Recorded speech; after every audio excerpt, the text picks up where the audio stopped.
পরম দয়াল শ্রী শ্রী অনুকূল ঠাকুরের রাতুল রাঙা চরণে জানাই শত কোটি দণ্ডবত প্রণাম।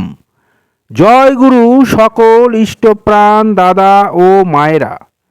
আশা করব ঠাকুরের কৃপায় আপনারা সকলে ভালো আছেন, সুস্থ আছেন।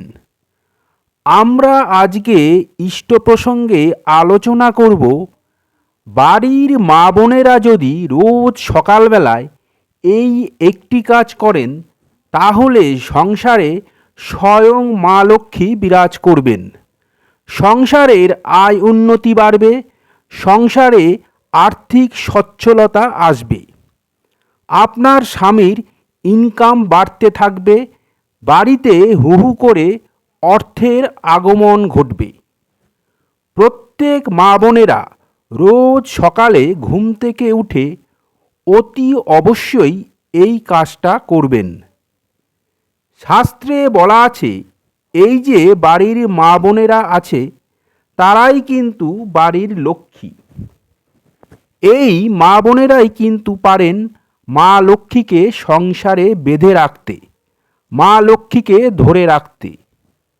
যদি রোজ এই কাজটি ঠিকঠাকভাবে পালন করতে পারেন তাহলে সংসারে মা লক্ষ্মী বিরাজ করবেন। আর সংসারে যদি মা লক্ষ্মী বিরাজ করেন তাহলে সংসারের শ্রীবৃদ্ধি পাবে এবং হু হু করে অর্থের আগমন ঘটবে। সর্বপ্রথম কাজটি হলো খুব ভোরে ঘুম থেকে উঠতে হবে, কারণ এটা এমন একটা সময় যখন সকল দেবদেবীরা মর্তে আগমন করেন, তাই সহজেই ফল লাভ হয়। তাই বাড়ির মা বোনেরা অতি সকালে ঘুম থেকে উঠে পরম দয়ালের বলা সকল বিধানগুলো মেনে নাম জপ করবেন। তারপর ইষ্টভৃতি করে ও শেষে প্রার্থনা করে বাড়ির সকল গুরুজনদের প্রণাম করবেন। এটা হলো আপনার প্রথম পর্যায়ের কাজ। এরপর যে কাজটি করতে হবে সেটা হলো একটু গোবর জল বাড়ির চৌকাঠে এবং বাড়ির আশেপাশে ছিটিয়ে দেবেন। এর ফলে কি হবে না, মা লক্ষ্মী আপনার সংসারে অবস্থান করবেন এবং আপনার সংসারের শ্রীবৃদ্ধি ঘটবে। পরমপিতা রোজ সকালবেলা নিজের শরীরকে শুদ্ধ করতে বললেন নাম ধ্যান, ইষ্টভৃতি, প্রার্থনার মধ্য দিয়ে। তারপর আপনার ঘরকে শুদ্ধ করতে হবে গোবর জলের ছিটা দিয়ে। আমরা যে অর্থের জন্য চেষ্টা করি, ইনকামের জন্য চেষ্টা করি, তাই পরম দয়াল এই বাণীর মাধ্যমে আমাদের সাবধান করলেন।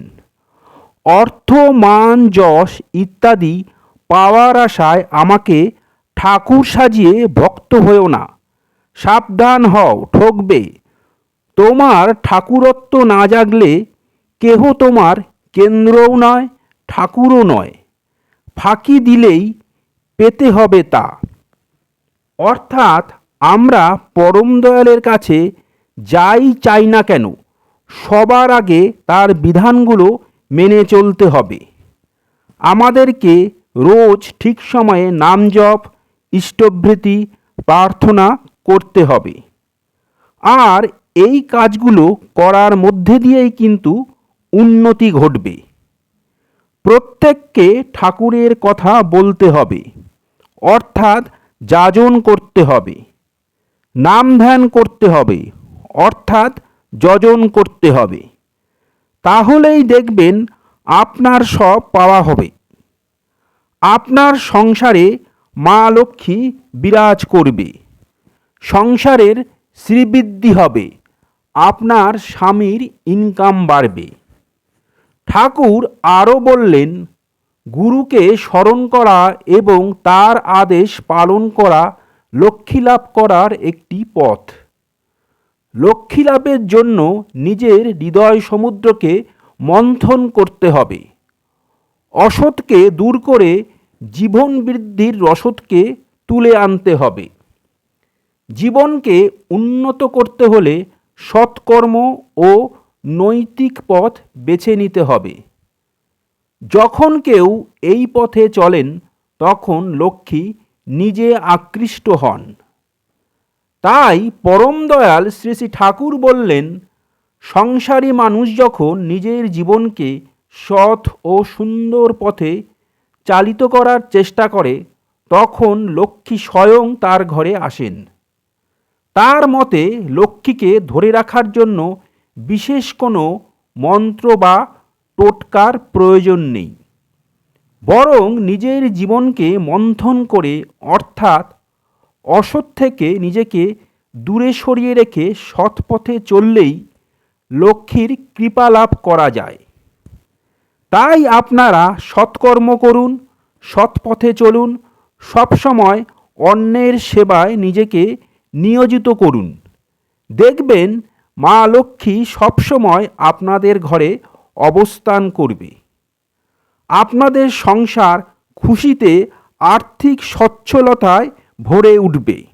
ঘুম থেকে উঠে ঘরের যে মেন দরজা অর্থাৎ যেটাকে আমরা সদর দরজা বলি, সেই সদর দরজায় গোবর জল ছেটানোর কথা শাস্ত্রে বলা হয়েছে। সারাদিনের মধ্যে সবচেয়ে গুরুত্বপূর্ণ সময় হলো ব্রহ্ম মুহূর্ত। এই ব্রহ্ম মুহূর্তে সকল দেবদেবী নাকি সকলে গৃহে প্রবেশ করেন। এই যে দেবীরা আমাদের বাড়িতে আসবেন তার জন্য তো আমাদের কিছু প্রস্তুতি নিতে হবে। যদি তারা বাড়িতে প্রবেশ করার সময় দেখেন সবাই ঘুমিয়ে রয়েছেন, ঘরের দরজা জানলা সব বন্ধ, তখন তিনি কি গৃহে প্রবেশ করতে পারবেন? পারবেন না। তখন সেই মুহূর্তে তারা সেইখান থেকে ফিরে যাবেন। এই বিষয়ে পরম প্রেমময় শ্রী শ্রী ঠাকুর কি বললেন? ঠাকুর বললেন, এই ব্রহ্ম মুহূর্তে ঘুম থেকে উঠে নাম শুরু করে দিতে। ব্রহ্ম মুহূর্তের কথা যে বলছি, অনেকে প্রশ্ন করবেন কোন সময়টা ব্রহ্ম মুহূর্ত? যারা জানেন তারা তো জানেনই, যারা জানেন না তাদের জন্য বলছি, ব্রহ্ম মুহূর্ত সাধারণত সূর্যোদয়ের 1.5 ঘন্টা অর্থাৎ 1 ঘন্টা 36 মিনিট আগে শুরু হয় এবং সূর্যোদয়ের 48 মিনিট আগে শেষ হয়। এটি সাধারণত ভোর 3:30 মিনিট থেকে ভোর 5:30 মিনিটের মধ্যে পড়ে। তবে এটি নির্দিষ্ট দিন অনুযায়ী পরিবর্তিত হতে পারে। এবার আসল কথায় আসা যাক। ব্রহ্ম মুহূর্তে ঘুম থেকে উঠেই নাম করা শুরু করে দিতে হবে। তারপর শয্যা ত্যাগ করে নিজেকে শুদ্ধ করে বাসি জামা কাপড় ছেড়ে ঠাকুর ঘরে প্রবেশ করে প্রথমে কি করব? ঠাকুর প্রণাম করে নাম ধ্যানে বসতে হবে। এই সময় নাম ধ্যান করলে সরাসরি ঠাকুরের সাথে যোগাযোগ হয়, কারণ এই সময় গোটা বিশ্ব ব্রহ্মাণ্ড সক্রিয় থাকে। তাই নাম ধ্যানের মধ্যে দিয়ে আমরা পরম দয়ালের সাথে সরাসরি যোগাযোগ স্থাপন করতে পারি। নাম ধ্যানের পরের কাজটি হলো ইষ্টভৃতি। আমাদের যে কাজ করতে হবে সেটা হলো ঘরের দরজায় গোবর জল ছেটাতে হবে। গোবর জল ছেটানোর পর যে কাজটি করতে হবে সেটা হলো ঘর ঝাড়ু দেওয়া। তাহলে আমরা ব্রহ্ম মুহূর্তে উঠে কি কি কাজ করলাম? ঠাকুর দর্শন করলাম, নাম করলাম, ইষ্টভৃতি করলাম, তারপর সদর দরজায় গোবর জল ছিটালাম, ঘর ঝাড়ু দিলাম। তাহলে আমাদের সব কাজ কমপ্লিট করলাম। তাহলে আমাদের ঘরও পরিষ্কার হয়ে গেল। এই পরিষ্কার ঘরে কিন্তু দেবদেবীরা প্রবেশ করতে পারবেন। এরপর প্রদীপ জ্বালিয়ে ধূপকাঠি জ্বালিয়ে আমাদের প্রার্থনায় বসতে হবে।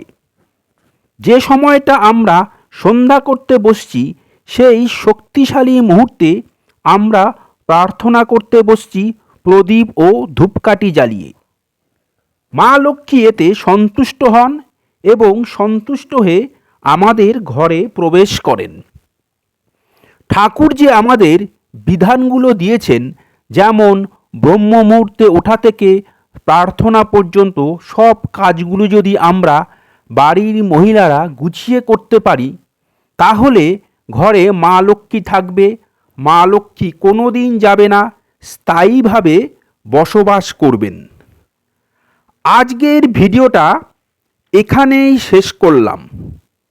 আশা করব আজকের আলোচনা আপনাদের ভালো লাগবে। আলোচনাটা ভালো লাগলে লাইক করবেন, বেশি বেশি করে শেয়ার করবেন, যাতে আরও অনেকে উপকৃত হন।